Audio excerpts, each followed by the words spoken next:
Bagaimana rasanya ketika melihat pekerja mengalami kecelakaan hingga nyawanya melayang? Aku pernah melihatnya dan aku tak ingin pengalaman tersebut terulang kembali. Pertengahan September tahun 2025, sebuah proyek di sebuah perusahaan dimulai. Dan kebetulan aku adalah petugas K3 atau safety officer-nya. Sebuah pekerjaan dengan tanggung jawab yang sangat berat, yang sering aku merasa tidak sanggup untuk memikul tanggung jawab yang sangat berat itu. Dan satu-satunya keinginan para safety officer adalah pekerjaan itu cepat selesai, target tercapai, dan semuanya selamat. Tidak ada kecelakaan kerja, tidak ada yang sakit, apalagi meninggal dunia. Tapi sialnya, para pekerja yang saya hadapi sebagian besar belum pernah bekerja dengan prosedur K3. Tidak betah pakai helm, tidak betah pakai sepatu, repot, pakai celana robek-robek. Semuanya sungguh miris saya melihatnya. Dan seperti yang sudah saya perkirakan di awal, sangat banyak pelanggaran-pelanggaran yang dilakukan oleh para pekerja tersebut.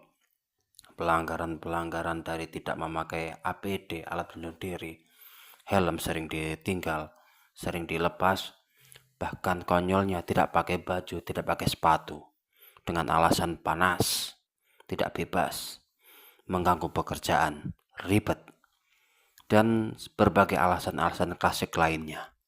Dan kalian tahu apa hal yang berat bagi seorang K3? Yaitu menegur, mengatur, memerintah. Dan semua itu adalah hal-hal yang paling tidak disenangi oleh manusia. Semua manusia dimanapun, mereka tidak suka diatur-atur, tidak suka diperintah. Dan yang paling sial adalah para pimpinan-pimpinan mereka tidak tegas tentang pelanggaran-pelanggaran prosedur keselamatan kerja tersebut. Ibarat kata sudah jatuh tertimpa tangga. Begitu berat tanggung jawab yang saya hadapi, begitu berat halangan, rintangan di pekerjaan ini. Ketenangan sungguh jauh di depan mata. Hingga pada akhirnya saya minta kesepakatan dengan para pimpinan-pimpinan proyek dan juga para pekerja-pekerja.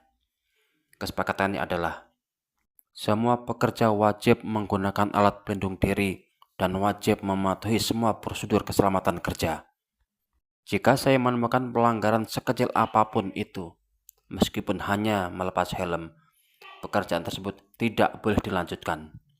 Apabila rekan-rekan masih tetap saja melanjutkan, saya tidak bertanggung jawab dengan apa yang terjadi ketika ada kecelakaan kerja. Saya lepas, karena saya tidak mengizinkan pekerjaan tersebut dilanjutkan. Dan lucunya, setelah kesepakatan itu disetujui oleh semua pihak, ternyata pelanggaran masih saja ada, bahkan lebih banyak dari sebelumnya.